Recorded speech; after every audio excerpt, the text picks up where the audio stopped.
y'all? It's your girl Sakina, and I'm back with another review. This is my review for Ready to Love. This is season 6, episode 3. As y'all can see, I am back in the studio, okay? Back where I'm supposed to be. We cooking it up because I'm 3 reviews behind. I had Ready to Love, which I'm doing now. I still have to do Growing Up Hip Hop, and I have to do the Real Housewives of Salt Lake City episode that came on last night, which is the season finale. So be on the lookout for those other two. Hopefully I can get one more in today and maybe do like Salt Lake City tomorrow, because that's when I usually do it, on Tuesdays, depending on if I'm backed up or not. But anywho, happy Valentine's Day to all the lovers out there. As y'all know, your girl is single, so I will not be indulging in any romantic activities with a man, and that's perfectly fine. Now, I do want to say, for all the people who do start to feel some type of way around this man-made holiday, don't, okay? You really have to learn not to take these type of situations to the heart. So stay off of social media if you're, if you find yourself depressed during this time or in your feelings because you don't have a man or a woman or things like that. Do some self-care, baby. Stay off of social media. Take a bath, take a walk, take a hike, baby. Do something that is for you, because at the end of the day, like I said, this holiday is man-made, okay? It's just another way to get Americans to spend some money. So don't be fooled, okay? And a lot of people be flexing online anyway. Y'all doing this for stunts and shows, but then behind the scenes, y'all relationship is in shambles. So just keep all of that in mind. It's a lot of smoke and mirrors and a lot of things that's not what it seems, okay? So, like I said, anyway, happy Valentine's Day to all the lovers out there. Y'all do y'all thing. And in the spirit of Valentine's Day, I decided to give y'all a little something, a little something. But a little shoulder action for y'all, okay? Anyway, let's go ahead and get into this review. So the ladies are down at the ladies lounge, which is like a wine bar, and they get introduced to Carmen for some of the ladies who didn't get the opportunity to meet her already. And Tommy is telling the ladies to make sure that they ask the guys out to an activity that shows them unapologetically. And if I'm looking back at it, I'm like, I don't think anybody understood that assignment, because I thought it was something that was supposed to be tailored towards their personality. Like, for instance, when I seen Ace, I said, oh, Ace is going to take somebody to the yoga studio, because that's what she all about, okay? She don't play about her yoga, and she better hope that she don't invite Wiley, because he's going to be upset.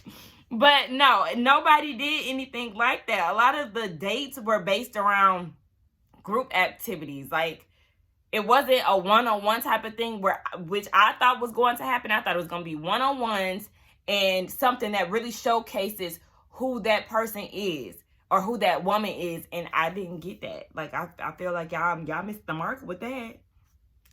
Anyway, we know 2 new singles are getting into the mix, so somebody has to go on a blind date. Tommy assigns Zakia to go meet Eric. So let's hop right into that.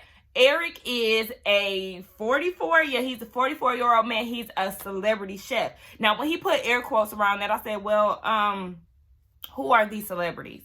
Because if they're reality stars, depending on who it is, they could be deemed as a celebrity. But if it's A-list, B-list celebrities, then baby, yes, you are a celebrity chef, and don't give yourself air quotes, because I really wanted to know who he was serving it up for, but they didn't show any pictures of him with any particular celebrities. So I was like, okay, whatever. But I did notice, Eric, I seen that chopped apron on. Let me find out.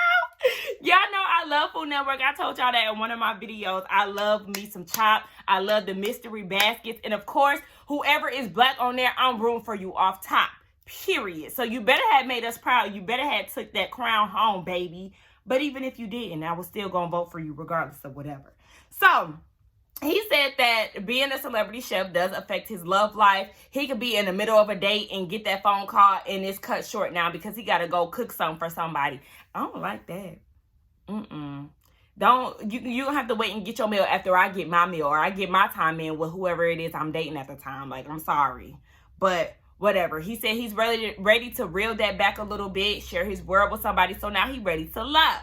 So then the kid wanted to get a little bit more about his background. And he said that he grew up as a preacher's kid. He married at 18, and it obviously didn't work out. And then she wanted to know if he always lived in Maryland. And no, he actually just came back because he was in Harlem taking care of his sick uncle who has cancer. And that stood out to me. I really like that because it's not an immediate family member. It's not your parent. It's not a sibling. It's an uncle. So that shows that he's very family oriented, or at least he's very close to his uncle. And I like that about him.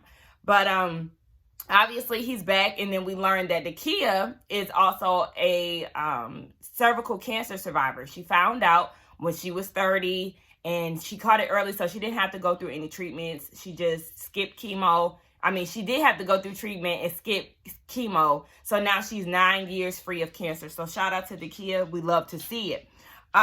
They start talking about their careers. He said that before being a chef, he was an engineer. They have that in common because they're both system engineers. That's what Dakia does for a living. And then she's also a dance studio engineer. I said, okay, girl. Let's see the move, sis. I need to see if you can dance or not. And they start talking about kids. We learned that Eric does have 2 children in their 20s, and Dakia doesn't have any kids. It could really go both ways for her. She doesn't mind having kids. It is what it is. But if she doesn't have kids, then she's still content with her life. I think that's a good fit for the both of them because he's already experienced raising children. So maybe he wouldn't have that urge to have to do it again, and she's fine without having children. So I see a connection between the two of them. I'm finding that these blind dates, they do have a lot of similarities for the most part. But for me, I would like to see a little bit more of Eric's personality. He was giving real uptight, like loosen up a little bit, let your shoulders down, let your hair down, even though you bald head. I think he's a very attractive guy, but we just need to see more. I like a man with a little bit more personality, child. So moving on, we find out that Clifton is the one that is assigned to the female blind date. And baby, in his confessionals, I said, where are you going? Are you going on a hike? Are you about to hop in an RV? Like, I don't know. Was it me? But was he dressed like a camper in his confessional? I was confused. Anyway, Clifton is salty because they're at a vegan restaurant. And he said, look, obviously, I'm not a vegan. I'm a man who like to eat meat. Well, baby, I'm too sorry about that. You're going to have to switch it up sometimes, okay? And I'm not just saying that because I'm vegan. Or I might be. But anyway, we get introduced to AP Austin. She's 42. She's a holistic life coach. I like her already just based off of what she does for a living. I'm all into all things holistic. You know, that's just my personal preference. I don't like to take too many medications when I'm sick and things like that. I just like to do what's best for me. And what's in this cup? Oh, this cup is it got some warm lime water in it. For anybody who was wondering what I'm drinking today. Trying to get back on my groove, y'all. I be feeling like my morning routine just be all over the place. I'm so inconsistent, and I'm trying to find a balance and really get back into it. Really, I'm all thrown off today because I went to sleep last night. Like, I had been running the streets all weekend, and then I got home. I left the house at 1, got home at 6, and I had went to sleep at 7 and woke up at 2:30. Once I woke up at 2:30, I got in the shower. I started watching Ready to Love. I took notes for that. At this point, it's 3 o'clock in the morning. Then I started watching Euphoria, and I didn't go back to sleep until 5 o'clock in the morning. And here it is now. It's 9:30 a.m. So I just be all over the place. I don't even know how I start talking about that. Anyway, let's get back to this date, child. So because AP only works with women, it's very hard for her to find the time to mingle with men. Now, she did say that she was married for about 10 years, and then her husband unfortunately passed away. And you know what? My best friend was like, at least we didn't get nobody who is a widow. Well, look, now we have somebody in the mix that has a significant other that has passed away. She said it's been about 5 years now, and she took 3 years to focus and get herself together. But now she's ready to be back into the market. So Clifton finds her attractive. She thinks he's attractive as well. She said that she teaches Zumba classes, kickboxing, and things of that nature. And she actually has a 9-year-old and a 7-year-old child. And Clifton has a 17-year-old and a 3-year-old. Clifton, a 3-year-old? Where the mama at? Huh? That's too close for comfort for me. Okay? I don't know why it didn't work out. But then we also find out that Clifton been married twice. Clifton, what kind of work have you done to get yourself together? Because we got some questions. Why did both of your marriages not work out? At least the other men, like Demetrius, they can understand that they were the wrong one in the relationship, or they were the problem, they were the drama, and then decided to go seek therapy to get his life in order? What have you done? Because you have not shared that with the class, sir. You just said that you took a year off to heal. What does that healing look like? And I mean, I don't want to make assumptions, but you definitely could have been a drama in that situation. So I want to know, what have you done? Anyway, AP said that Clifton remind her of her brother. He said, like, personality-wise, like, is it the voice? Like, what is it? And she said, baby, it's the look, okay? The whole face here, you're giving me big bro, little bro, whoever it is, brother, sibling, okay? And nobody wants to do their sibling. Actually, I had a situation like that more recent than not. I was going on a few dates with this guy, and I was telling my cousin, like, oh, he reminded me of my brother. He reminded me of my little brother. What my little brother would look like if he was in his 20s. Like, my brother's 14. So, of course, it's weird. It's weird. And I just could not find any type of romantic connection. If any of y'all been watching my reviews, but if any of y'all remember the review where I was talking about the guy said that he didn't know how to read me and he would gauge the conversation, the relationship off of the second date, if he could kiss me or not. It was him, and I was like, I don't want to kiss you. Dude, you remind me of my brother. Like, that's weird. So I understand. And that's when we found out that, of course, it's going nowhere fast between the two of them. Like, nothing is there. So we move on to the next group date, which is Dakia, Eric, Ace, Joy, and Cornelius. They do a sip and paint, but it's a little twist to it. So they do a sip and paint, and everybody contributes to everybody's artwork. And I like that. I mean, it's fun. It gives them something to do. It spices it up a little bit.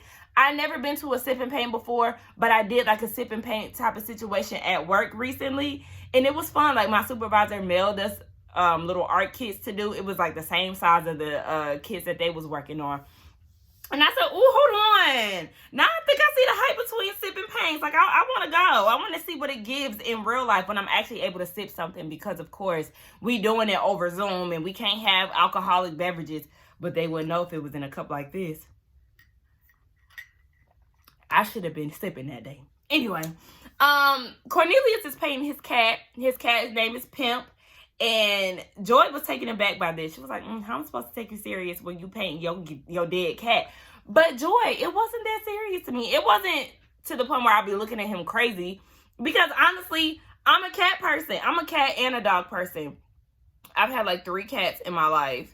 I've had 2 cats at one time. Like, I love cats. I told you I gave a shout out to my cat Sassy in one of my last reviews. I like cats. Cats is funny. A lot of them was, I don't say my cats were very active. They were cuddly, like. So I think it's different to see a black man at that be into cats. I like that. So shout out to Pimp. R.I.P. to Pimp, because he's no longer with us.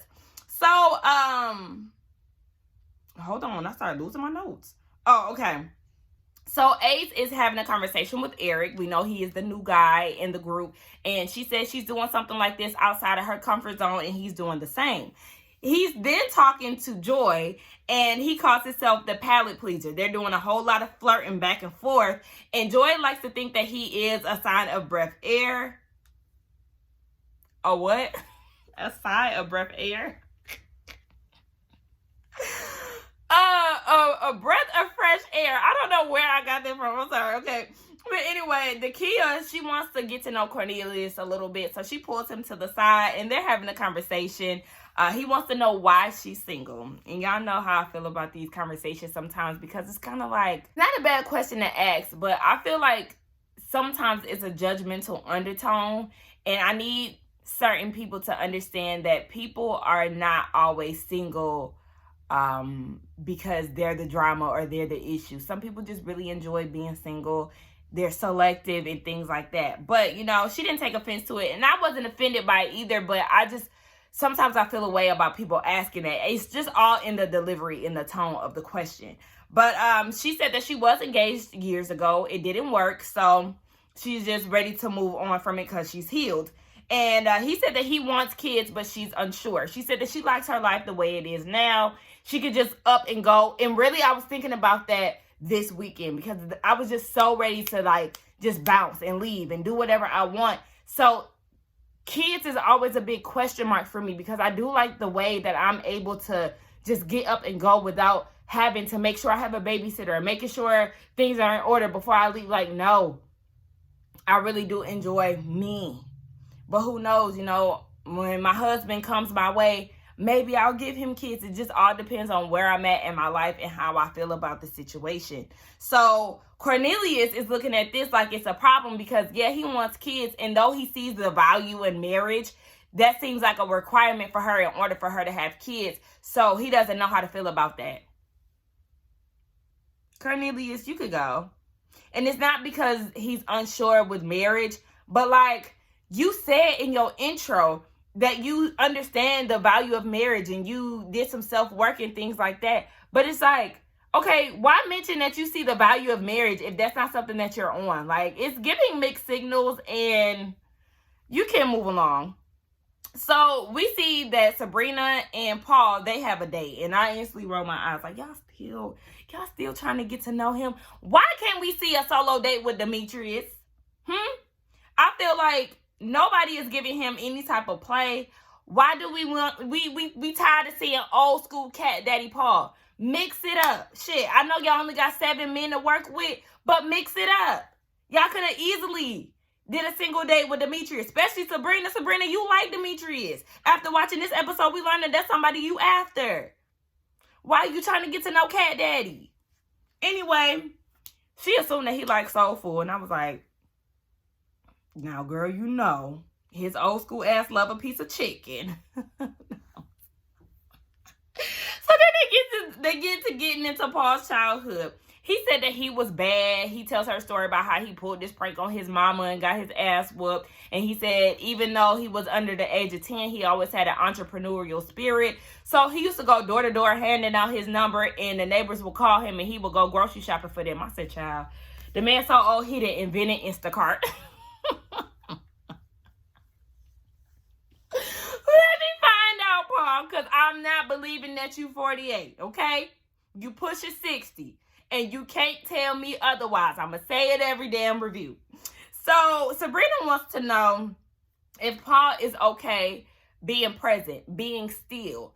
And he was like, you know, he is basically a go-getter. He's always in go mode. And that's a problem for Sabrina because she feels like he's going to be a pusher. And she's looking for somebody to settle her down. But my whole thing is, if you're looking for somebody to slow you down, this is a weird statement to me. Because my first thought is, slow yourself down. If you realize that you're going at a fast pace or you don't know how to, switch out of work mode or go mode, then baby, you need to practice that yourself. Don't wait for somebody to save you or to slow you down. Slow yourself down, okay? Peel back yourself. Switch it up. Switch that routine up, boo. So I'm looking like, why do you need a partner to slow you down? Like, I don't know. This is just getting weird. And everybody is seeing things in Paul that I'm not seeing. This go-getter mode. Like, where y'all picked that up at? Where y'all picked up this guardedness in Paul? Like, I don't get that. I don't know. It's just, I just feel like he's too old for this process. That's how I feel. He's not meshing well with the women because a lot of the women are really younger than he is. So it's just like, they ain't into that.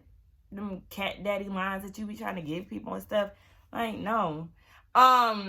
She does admit to him because he did ask, like, do you see us going anywhere, basically? And she was like, no, honey, I don't want to waste your time.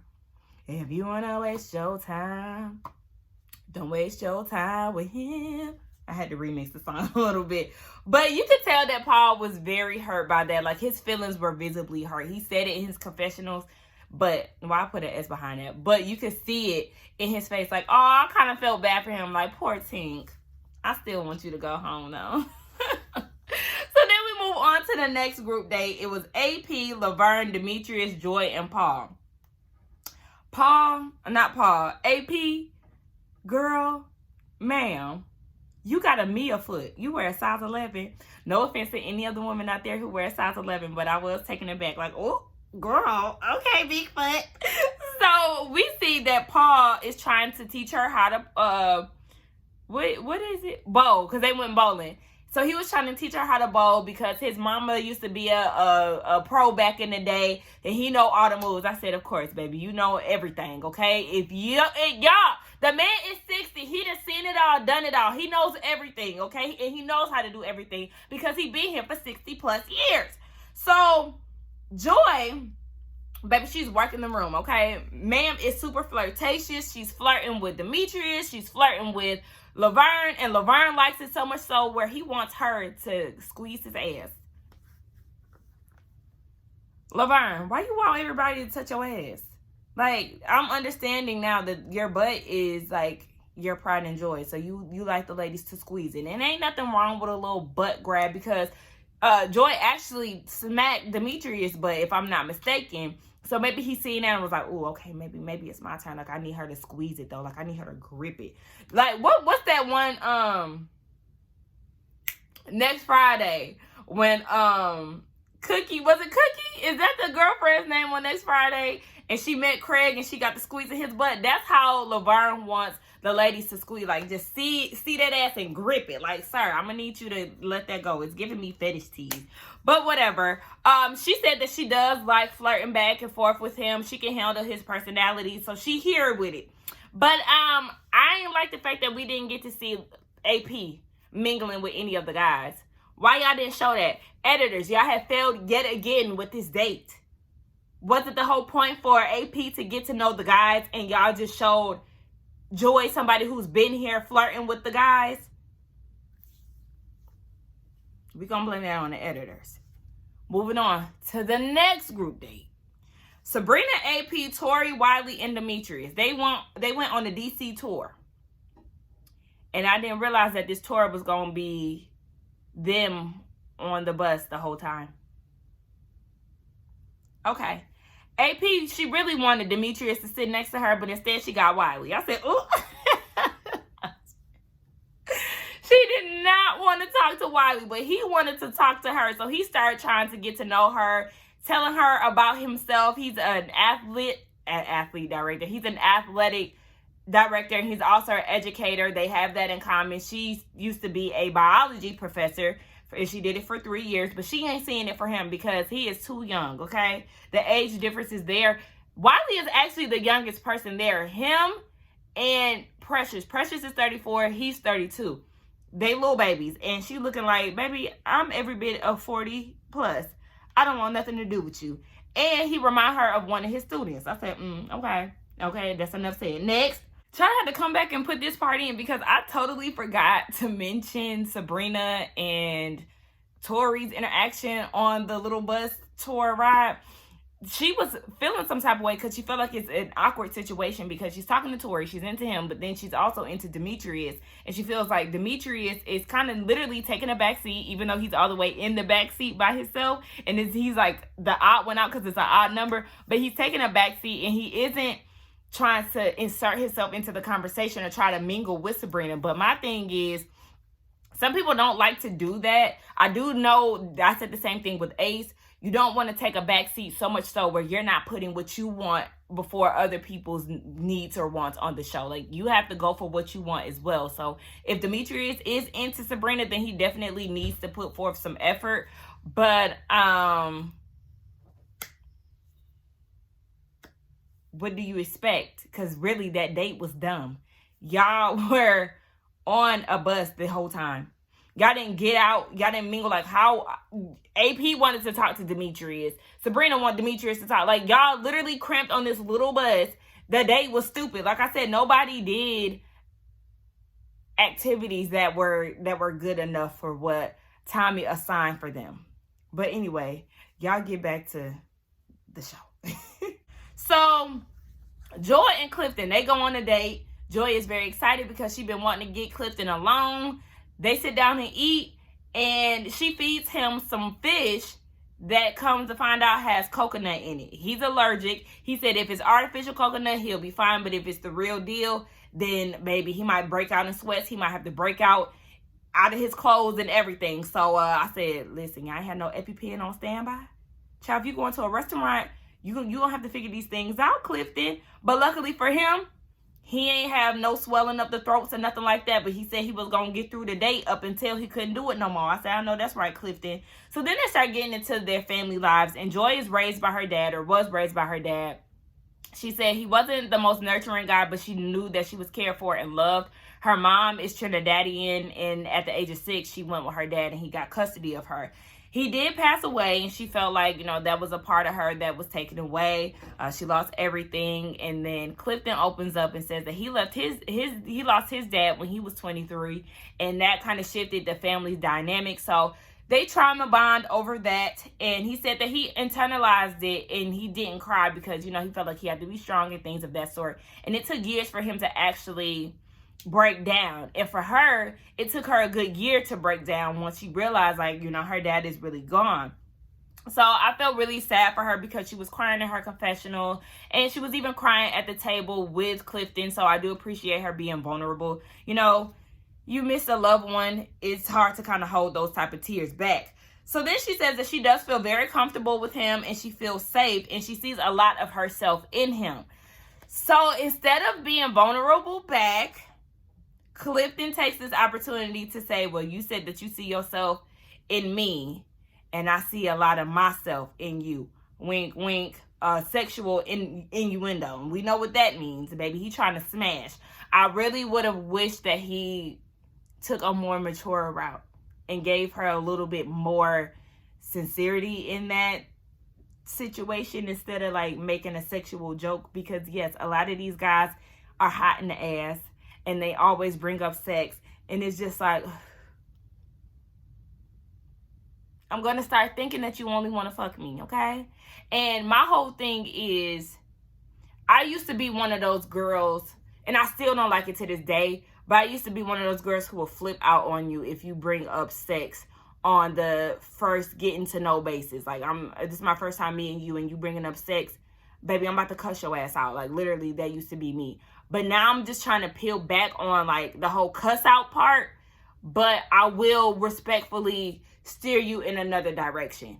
But, child, I used to be that girl. I literally used to be that girl where my friends would have to be like, don't get out of line with her because she gonna snap on you. But I'm changing my ways. I'm trying to be a little more softer, okay, in the approach when it comes down to certain things. But, Joy, she was down to ride it like a rodeo. And she gonna ride him like a rodeo. Anyway, down to the ladies' lounge.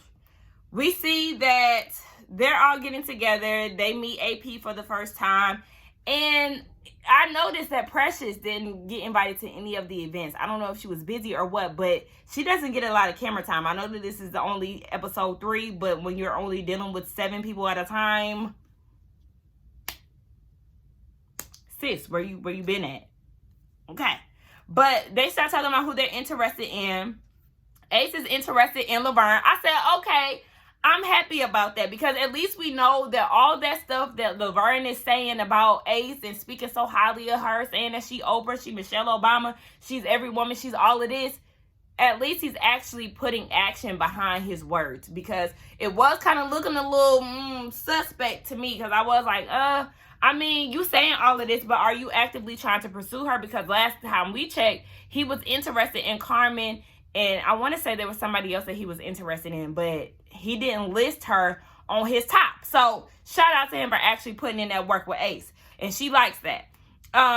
Joy is interested in Clifton, and so is Carmen. And I said, girl, you interested by yourself, baby Jesus. Because he does not like them blue contacts, and he was not feeling you, sis. I'm sorry, but you are alone with that one. No, ma'am. The feeling is not mutual. So then, Sabrina is interested in Demetrius and Troy. Precious is interested in Paul. And I said, it's giving because you don't have a choice. It's giving because none of the other guys are interested in you. Like, I'm not saying that the guys aren't interested in her, but the fact that she wasn't invited to any of the group activities, I forgot about her for real. And I'm kind of like, are you into Paul because he's like the only guy that's showing you attention? That was my thing. And then Dakia said that she enjoyed her blind date with Eric, and he kind of threw a monkey wrench in her plans. And Tommy was like, okay, what was those plans? And she said Demetrius and Clifton. Those are who she was feeling. So We get into who they're not feeling. AP is not feeling Wiley, and we know that's because she is too old for him. Dakia is not interested in Laverne or Cornelia. She said Laverne, he's just too on 10 for her, and he gives a bit of messy vibes. I said, oh, girl, how so? I'm going to need you to give us a little detail on how you feel that he's a messy person, because I want to know. So then Carmen chimes in, and she was like, yeah, well, Laverne, he thinks that he's a positive guy, but when I talk to him on the phone or via text, like, he gives off a negative energy. I would have also liked to see an example of that. Like, I need to know what y'all see so we can get a better understanding of why y'all feel the way that y'all feel. A says she's not into Paul. Joy is not into Cornelius and Paul. And that's the same thing for Sabrina. Sabrina's not feeling neither Cornelius or Paul. And she said, well, Paul, she just feels like he's too busy. He doesn't know how to settle down. The same thing that she said when they was on the date. And Precious likes to think otherwise. She said, though what Sabrina is saying is true, she likes his ability to kind of steer her in the right direction and make sure that she's focused, because she could be a flight type of person. Real touch and go.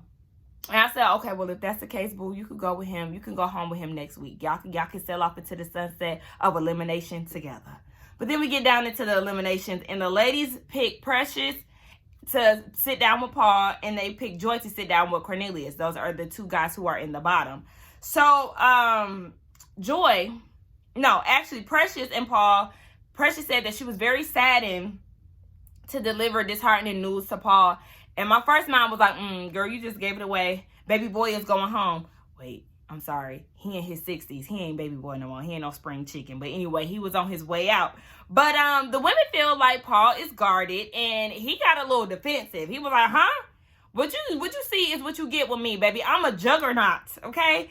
And he said it is what it is. He feels like he's trying to dig deeper with the women, and they're only giving him surface level type of activity or interaction. And I'm like, sir, the questions that you ask, your personality is really not giving what you think that it's supposed to give. Like I said, you're dealing with a lot of women who are younger than you, despite you allegedly being in your late 40s. You're dealing with women who have a younger spirit. Let's put it that way. And you're giving nothing. Like, you're not... Anyway, he's saved, okay? And I feel like he was saved because Precious went to war for him. And then Joy was sitting down with Cornelius and said, listen, there's no romantic connection. The women are not seeing it for you. Baby, you got to go. And I said, I know that's right. Send him home, because after seeing him in this episode, I was like, yeah, he's a no for me. I'm sorry. Bye, little millionaire. Like I said, I don't understand why he mentioned the fact that he had $1 million anyway. Like, okay, what does that mean? Is that supposed to reel the ladies in? Is that supposed to catch the women's attention because you had a meal? And what, do you still have that meal? Because it sounds past tense to me. Like you don't have it no more anyway. It was so unnecessary for him to bring that up in his intro. Anyway, let me give my predictions on who I think is going home. I think next week it's either going to be Precious or Carmen. I'm going to lean more on Carmen because I don't see a lot of the guys being into her like that. I don't know. It's just something about her that isn't screaming anything. Really, this season ain't doing much of anything. I'm gonna need them to go back to the old way that it used to be. Y'all can switch it up and toss some new singles in the mix like I did last season. But this whole 7 people at a time, no, I don't like that. Anyway, y'all, let's get y'all in the comments to talk. Y'all let me know what y'all thought about this review along with the episode. Don't forget to like, comment, and subscribe to my channel. And I will see y'all in the next one. Bye.